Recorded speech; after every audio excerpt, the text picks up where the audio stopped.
네, 안녕하세요. 전쌤입니다. 자, 오늘은 마그네슘에 대해서 공부를 해보도록 하겠습니다. 자, 마그네슘은요, 동물과 식물 세포에 모두 존재하는 그런 미네랄이 되겠습니다. 자, 그리고 60kg 정도의 성인 몸에는 마그네슘이 20에서 28g 정도가 존재한다고 해요. 대부분 칼슘과 인과 결합을 해서 뼈에 저장되어 있다고 합니다. 그래서 마그네슘의 첫 번째 기능은요, 골격과 치아를 구성하는 역할을 해요. 그리고 두 번째, 에너지 대사를 하는데 꼭 필요한 그런 미네랄이 되거든요. 이거 처음에 미네랄을 좀 정리할 때 마그네슘을 하면 다시 자세하게 설명해 드릴게요 했던 부분이에요. 자, 마그네슘은요, 우선 크게 두 가지의 작용을 하는데요. 첫 번째는 물질을 합성할 때 꼭 마그네슘이 필요합니다. 자, 우리가 음식을 먹었어요. 예를 들어서 밥을 먹었어요. 그러면 얘는 분해가 돼서 포도당 형태로 흡수가 되겠죠. 포도당이 이제 간에서 글리코겐이라는 이제 다당류로 바뀌어서 저장이 되는데 그때 마그네슘과 칼륨과 칼슘 미네랄이 필요하다고 합니다. 그리고 마찬가지로 우리가 기름을 먹었을 때는요. 지방산과 글리세롤로 분해가 돼서 흡수가 되거든요. 이 지방산을 가지고 다시 우리 몸에서 필요한 지질로 합성을 할 때 그때도 마그네슘 그리고 망간이 필요하다고 합니다. 그리고 단백질이요. 단백질도 우리가 몸에서 흡수를 할 때는 아미노산 형태로 소화를 시켜서 흡수를 하잖아요. 이 아미노산들이 다시 단백질로 합성이 될 때 필요한 미네랄이 마그네슘이라고 합니다. 그러니까 마그네슘이 부족하게 되면 우리 몸에 필요한 여러 가지 물질들을 제대로 만들어낼 수 없겠죠. 그러니까 마그네슘 꼭 잘 먹어주셔야 되고요. 그 다음 두 번째, 에너지를 내는 과정에서도 이 마그네슘이 필요해요. 자, 우리가 에너지를 내는 영양소, 탄수화물, 단백질, 지방 얘기를 했잖아요. 그래서 포도당이나 지방산이나 아미노산이 에너지를 내는 세포 소기관, 미토콘드리아에 들어가야 되는데 얘네는 지금 다른 형태잖아요. 이 다른 형태가 미토콘드리아 안에서 에너지를 낼 때는요, 똑같은 형태, 아세틸코일이라는 형태로 바뀌어야 되거든요. 그때 이제 관여하는 미네랄들이 있어요. 그래서 포도당이 대표적인 에너지원이기 때문에 포도당을 그 에너지를 내는데 그 필요한 물질로 바꾸는 과정에서 마그네슘, 그 다음에 구리, 망간, 아연, 그 다음에 칼슘, 크롬, 칼륨 이런 여러 가지 종류의 미네랄들이 필요해요. 그리고 지방산도 우리가 에너지원으로 사용할 수 있거든요. 그래서 마그네슘하고 황이 있어야지 지방산을 분해해서 그다음에 에너지를 낼 때 쓸 수가 있답니다. 그리고 아미노산도요. 우리가 아주 아껴놨다가 마지막에 단백질의 에너지를 내는 데 쓰잖아요. 그때 어쨌든 아미노산이 에너지를 내려면 마그네슘과 칼륨이라는 미네랄이 필요하대요. 그리고 최종적으로 얘가 에너지를 내는 과정에서는 또 여러 가지 미량 원소들, 과량 미네랄들이 필요하다고 하니까 이런 모든 과정에서 마그네슘이 꼭 들어가야 된다고 해요. 그래서 마그네슘이 부족하면 에너지도 제대로 나오지 못할 뿐더러 여러 가지 물질 합성도 되지 않는다. 이렇게 기억을 해주시면 좋을 것 같아요. 그리고 또 마그네슘의 세 번째 기능은 뭐가 있냐면요. 그래서 세포에서 신호를 전달할 때 마그네슘이 꼭 필요합니다. 그러니까 신경의 흥분과 그 다음에 근육의 수축 그리고 근육으로 이루어져 있는 심장의 정상적 리듬에 이 마그네슘이라는 원소가 관여를 해요.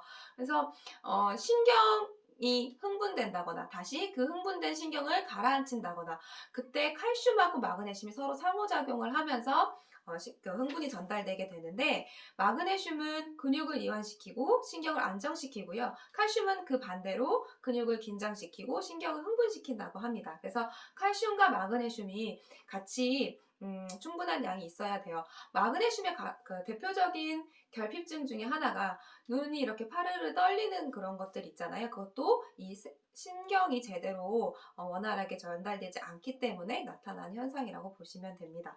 그리고 마지막으로요.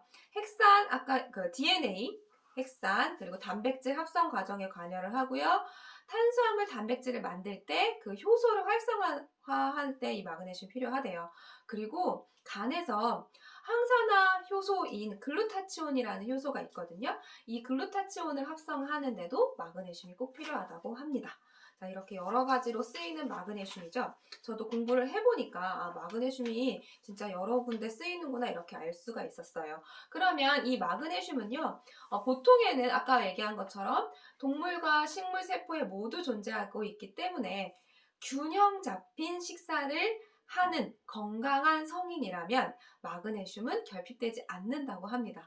근데 균형 잡힌 식사, 현대에서는 좀 하기가 어렵잖아요. 그죠? 인스턴트를 많이 먹는다거나 아니면 뭐 배달 음식을 많이 시켜 먹는다거나 이랬을 때는 그 균형 잡힌 식사를 할 수 없기 때문에 마그네슘이 결핍될 수가 있습니다. 자, 그래서 그리고 이제 지속적인 설사를 하는 경우에도 어차피 이 마그네슘도 장에서 흡수가 되는 거기 때문에 결핍될 확률이 높고요. 그다음에 선천적이나 후천적으로 흡수에 장애가 있는 분들은 마그네슘이 부족할 확률이 높다고 합니다. 그리고 당뇨가 있으신 분들도 마그네슘이 부족하고요. 장기간 이뇨제를 복용하시는 분들, 소변으로 마그네슘이 배출되기 때문에 마그네슘이 부족할 확률이 높대요. 그러니까 이뇨제는 누가 제일 많이 먹냐면요. 어떤 약이냐면요. 혈압약이나 아니면 부종약에는 이뇨제가 들어있거든요. 그러니까 갑자기 뭐 붓는다거나 여러 가지 이유로 하루 이틀 이뇨제를 먹을 땐 상관없지만 혈압약 같이 꾸준하게 혈압약을 드시고 있는 경우에는 마그네슘이 결핍될 확률이 높다고 합니다. 자, 그리고 마지막 또 알코올 중독이신 분들은 마그네슘 배출이 소변으로 같이 나가기 때문에 알코올 중독이신 분들도 마그네슘이 부족하대요. 자, 그러면 마그네슘의 결핍증이 뭐가 있냐면요. 우리가 쉽게 알고 있는 경련이죠. 근육이나 이런 것들이 경련이 일어날 수 있습니다. 그리고 마그네슘은 칼슘과 인과 함께 뼈에 저장되어 있다고 하잖아요. 그래서 뼈에 성장 장애가 오거나 골다공증이 올 수도 있대요. 그러니까 뼈의 건강하면 우리가 칼슘만 생각을 하는데 마그네슘도 칼슘 못지않게 뼈 건강에 중요한 미네랄이니까 같이 챙겨 드셔야겠죠. 그러면 권장량은 어느 정도 되냐면요. 남자와 여자가 권장량이 조금 다른데 성인 같은 경우에 남자는 350mg, 여자는 280mg이 필요하고요. 성장기인 경우에, 그러니까 청소년기 말씀드리는 거예요. 그때는 성인보다 더 많은 필요량을 가지고 있습니다. 왜냐하면 뼈를 구성하고 있다고 얘기를 했으니까요. 그래서 성장기에서는 남자는 400, 여자는 340. 그리고 임신을 한 경우에는 자기의 권장량의 40mg을 더 드셔주셔야 한다고 합니다. 그리고요, 우리가 성장기 하면 청소년들만 생각을 하지만 우리가 태어나서 그리고 만 2세, 만 3세까지 어마어마하게 많은 성장을 하잖아요. 그때 아이들한테도 아기들한테도 마그네슘이 필요하다고 해요. 그래서 0에서 5개월까지는 하루에 30mg의 마그네슘을 먹어주시면 좋고요. 6에서 12개월, 그러니까 돌 전까지는 55mg,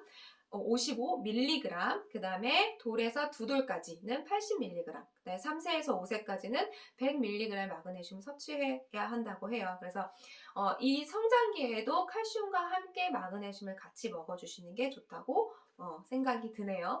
그래서 음식 중에서는 아까 얘기한 것처럼 식물, 동물, 모든 세포에 들어있지만 제가 이제 공부해 본 바에 따르면 표고버섯에 마그네슘이 많이 들어있다고 해요. 그래서 표고버섯으로 건강하게 식단을 짜서 오늘은 한번 드셔보시는 게 어떨까 합니다. 자, 마그네슘은 길지 않았잖아요. 오늘 여기까지 하고요. 다음 시간에 뵙겠습니다.